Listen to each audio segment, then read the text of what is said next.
Hello guys, welcome again to my YouTube channel total education. हम class 10th का maths का first chapter है real numbers, उसकी exercise 1.1 कर रहे थे। उस एक्सरसाइज 1.1 के हमने क्वेश्चन नंबर फर्स्ट कर लिया था, क्वेश्चन नंबर सेकंड भी कर लिया एंड क्वेश्चन नंबर थर्ड भी कर लिया। आज हम इसके रिमेनिंग क्वेश्चंस करेंगे, जो है question number fourth, fifth, sixth and seventh.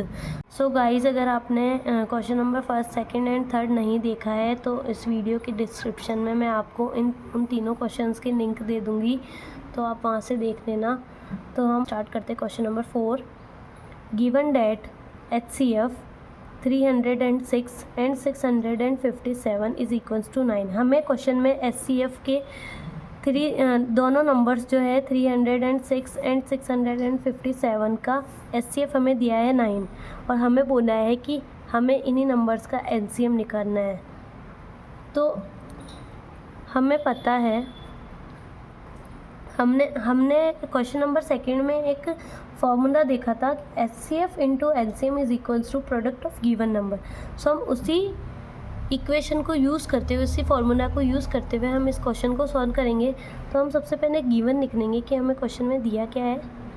Given number is equals to 306 and 657। Then इसका HCF हमें क्या बताया है, 9।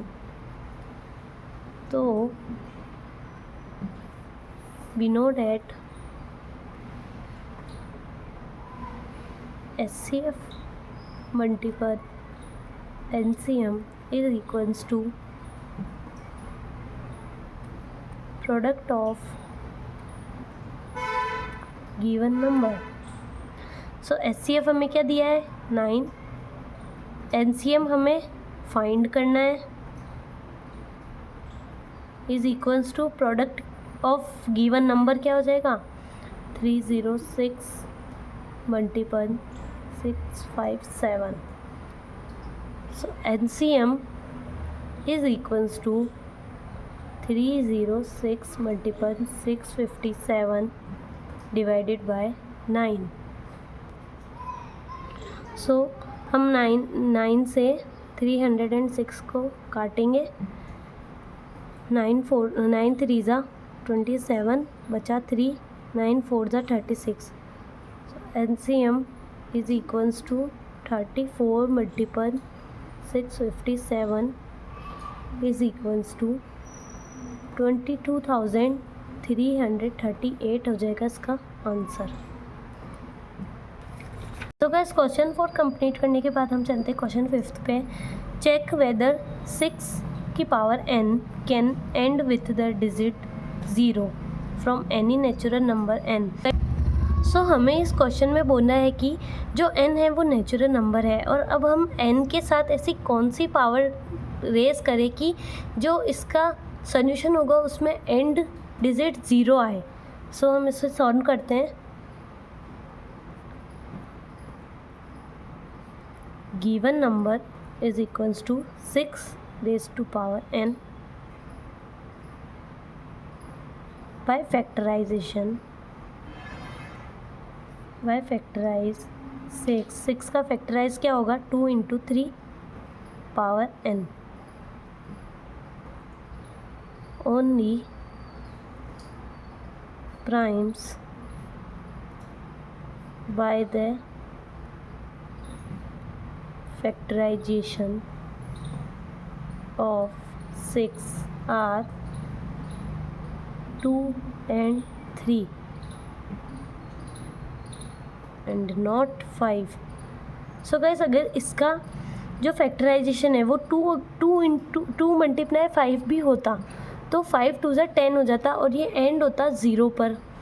बट इसका जो फैक्टराइजेशन है वो है 2 मल्टीप्लाई 3, तो ये एंड नहीं होता है 0 के ऊपर, इसलिए हम लिखेंगे, इसलिए हमने लिखा only primes by the factorization of 6 are 2 and 3 and not 5। Hence 6 raised to power n can't end with digit 0। So guys question number 5 complete करने के बाद हम चलते हैं क्वेश्चन नंबर 6 पर। क्वेश्चन नंबर 6 क्या है, explain why 7 multiple 11 multiple 3 13 and 7 multiple 6 multiple 5 multiple 4 multiple 3 multiple 2 multiple 1 plus 5 are composite number. तो क्वेश्चन 6 हमें कह रहा है कि ये जो नंबर्स है क्या वो कॉम्पोजिट नंबर है, हमें यही फाइंड करना है। सो सॉल्व करते हैं हम। सो इसे सॉल्व करने से पहले हम देखेंगे कि कॉम्पोजिट नंबर क्या होता है। कॉम्पोजिट नंबर क्या होता है, if a number has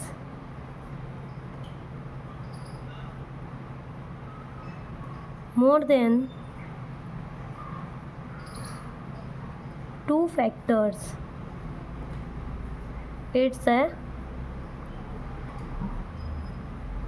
composite number।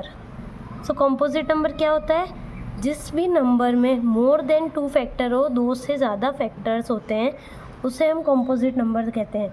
तो अब हम इन नंबर्स को सॉल्व करके पता लगाते हैं कि ये composite नंबर है या नहीं। पहला है हमारे पास 7 मल्टीपल 11 मल्टीपल 13 एड 13। सो हम इसका ये ग्रुप हो गया एक और ये एक ग्रुप हो गया। इन दोनों में क्या कॉमन है, 13 बाहर आ जाएगा। देन 7 मल्टीपल 11 13 आ गया, प्लस अब 13 1 जा 13, इसका ग्रुप बन गया ये। Then 13 multiple 78 multiple 1, since it has more than 2 factors, so it is a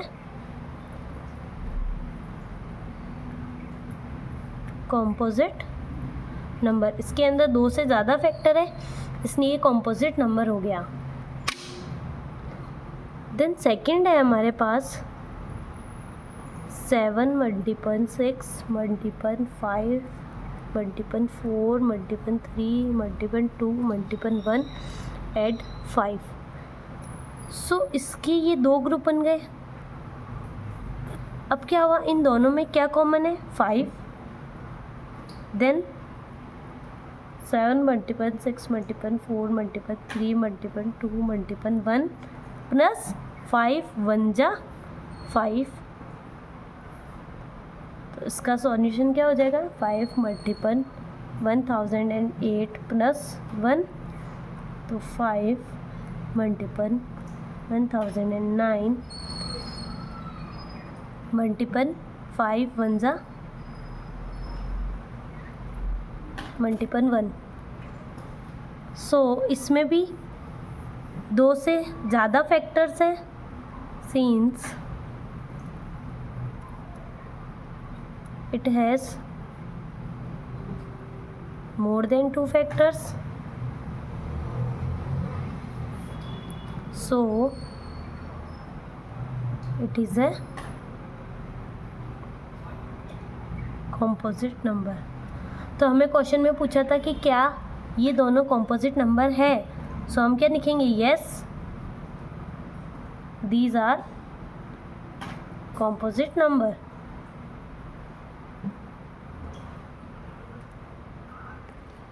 so guys question 6 complete करने के बाद हम आ गए इस एक्सरसाइज के लास्ट क्वेश्चन पे। जो क्वेश्चन क्या है, there is a circular path around a sports field. एक स्पोर्ट्स फील्ड में सर्कुलर पाथ है। Sonia takes 18 minute to drive 1 round of the field. Sonia 18 minute लगाती है उस राउंड को पूरा करने में, वाइल रवि टेक्स 12 मिनट, और रवि 12 मिनट लगाता है उसी सेम पाथ को पूरा करने में। Suppose they both start at the same point. हम सपोज कर रहे हैं कि वो दोनों एक ही पॉइंट से उन्होंने स्टार्ट किया था, and at the same time, और एक ही टाइम पे उन्होंने स्टार्ट किया था, and go in the same direction, और वो सेम डायरेक्शन में ही जा रहे हैं। After how many minutes will they meet again at the starting point. तो वो कितने मिनट बाद अपने स्टार्टिंग पॉइंट पे वापस मिलेंगे। सो इसका सॉल्यूशन ये है कि हम सॉल्यूशन करते हैं।